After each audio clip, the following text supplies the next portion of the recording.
He's like, get off the pitch. I'm like, no, I'm not getting off this pitch. Make me. Who do you think you are?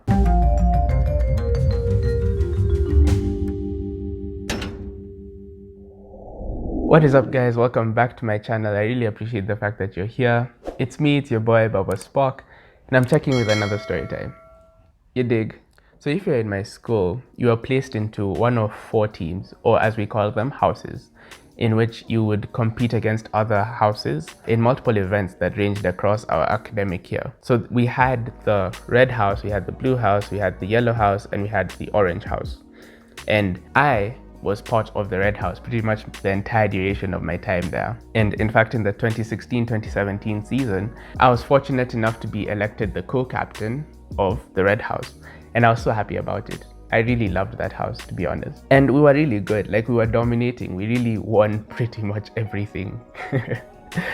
But I'm drawn to one specific event. It was so intense, so intense. It was the inter-house hockey event, specifically the year 7 to 9 category. So these guys played very good hockey. Let me just say, they were playing very good hockey. And my team managed to get themselves into the first and second place playoffs. So I was so happy about it, so very happy about it. And they were playing against the yellow house, and then third and fourth was now orange and blue. So the way the game was structured was third and fourth were supposed to play their game, and then immediately after, first and second were supposed to get into the pitch and play their game. But the thing is, the way our school was, we only had 2 goalkeeping kits, or the padding for 2 goalkeepers. Ideally, what was supposed to happen was as soon as the game for third and fourth finished, the keepers were supposed to swap their kits and everyone was supposed to get onto the pitch in good time. Like, it was supposed to be instantaneous. We just get straight into the next game. So third and fourth had finished their game. I really don't know who won. Don't really care.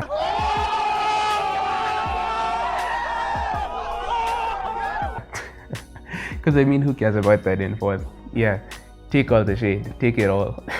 But anyway, third and fourth finished their game. Someone won, someone was third, someone was fourth, and then we were expected to get onto the pitch. Now, what had happened was yellow house had positioned their goalkeeper next to the blue goalkeeper, the guy who was playing on the pitch, so that as soon as the game finished, they could just do an instant changeover and they would be ready and they would get onto the pitch, and they would start off. I don't know why I didn't think of that. I don't know what. Anyway, I was probably just, silly person. Such a silly person, but I didn't think about it. In fact, I waited until the end of the game to start looking for my goalkeeper. And this was a big mistake because I really did not know where to find him. The brother decided he's just going to disappear into the abyss. Like, bro, why you do this to me? Why you gotta put me into such a position? I didn't know what I was supposed to do. So my co-captain at this juncture goes out to look for him while I stay here and I'm doing my best to motivate the team, give them words of encouragement, inspiration, show them the tactics, tell them how we're gonna play and navigate the game and everything. And that was that, And then I hear the ref call and he's like, "Aight, all teams to the pitch." I'm stressed. I am so stressed because here I am without a goalkeeper. The other team is set. They've set their goalkeeper into the goalpost and the team is out on the pitch and they're ready. I send out my outfield players, but I have no goalkeeper. And in fact, it's at this point when my co-captain shows up with the goalkeeper and they're heading straight to the padding section and he's getting stripped and ready to actually play the game. And it was really funny because I remember watching them yell at the orange goalkeeper and they're like, get off, take it off. And they're like trying to put it on. But the ref was getting super impatient and he's like, "Martin, I kinda need to start this game." So I'm looking at him like, "Sir, look, I have no goalkeeper in my goal. Give me like 5 minutes so that he can get ready." And the ref is like, "Martin, I'm sorry, we're time bound. We gotta start this game. We have to get things moving." And I'm just like, "No." So I start walking onto the pitch and I'm heading towards him and I'm like, "Sir, Yani, just 2 minutes, 3 minutes, 4 minutes, that's it, maximum, so that my keeper can get ready." And he's like, "I'm sorry, I have to start the game." He's like, "Get off the pitch." I'm like, "No, I'm not getting off this pitch. Make me. Who do you think you are? Excuse me." No, I can't. No. Hey, that was rude. That would have been rude. I didn't do that. In fact, I was practically on my knees begging him. I'm like, sir, please. All I'm asking for is 5 minutes just so my keeper can get ready. He's like, no, Martin, I have to start this game. Get off the pitch. So he like tells me get off, and I'm like, fine, okay. At this point, I'm looking at my keeper and I'm like, dude, okay, fine. So I decide I'm going to do all it is in my power to waste as much time as possible. You know how these football players are always just walking around the pitch, just taking the long way to get off? I pulled every trick in the book that I possibly can. I was there walking slowly. I'm just literally applauding for no one. At some point, I felt like I need to stop and tie my laces. And the ref was just like, Martin, seriously, get off the pitch or I'll disqualify your team. And I'm like, okay, I don't know if I can take this risk. So I walk off. And then I'm looking at my keeper. I'm like, dude, hurry up. And I hear, as soon as I step off, I hear the whistle and the yellow team is on the attack. They're on the offensive and they're coming straight for my team.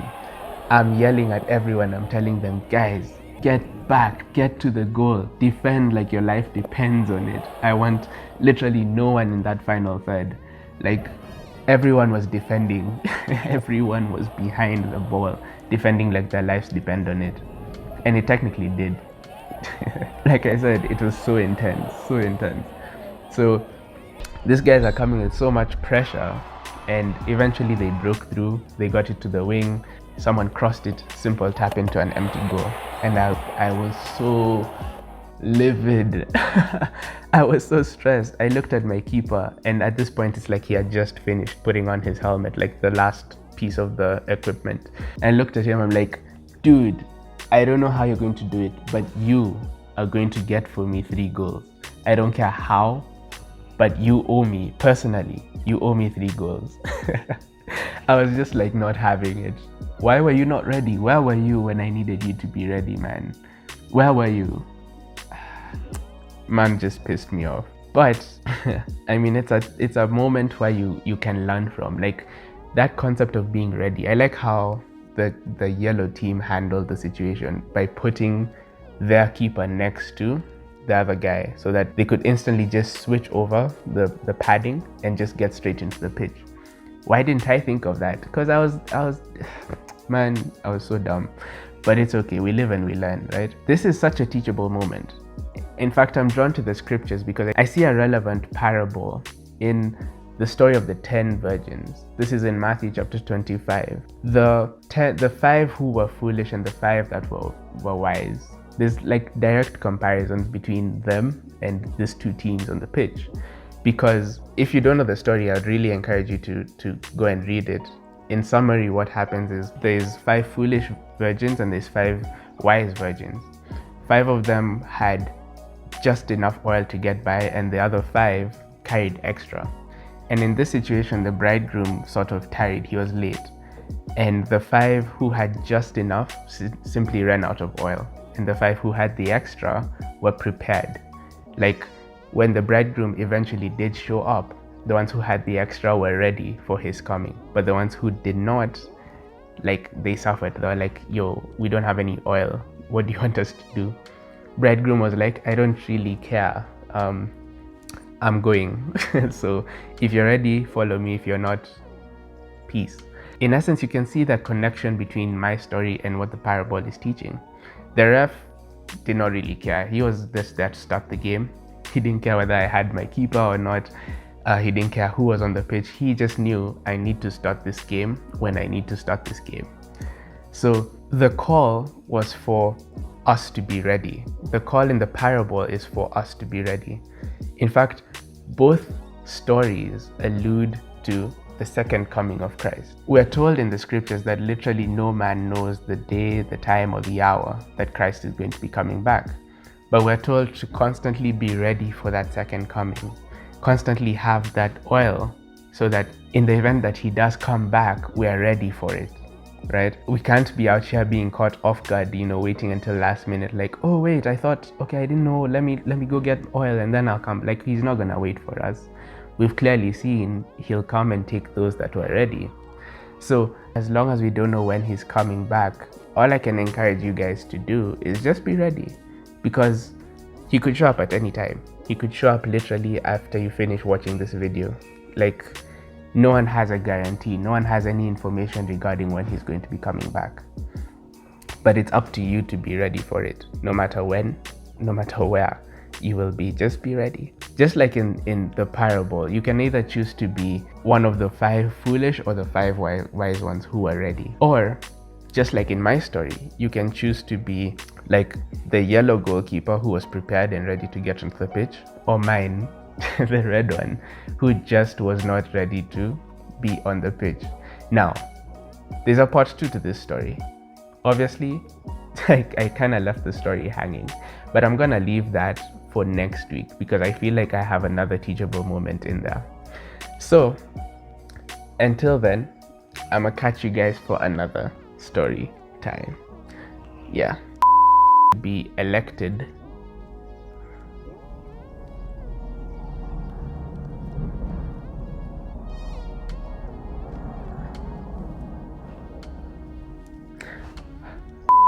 let's go, let's get it. Hey, let's go, let's get it. Hey, I should be a rapper. We're like the 5 wise versions. We're like the 5 wise versions. We're like the 5 wise virgins. I see you. So if you're in my school, you are placed into okay.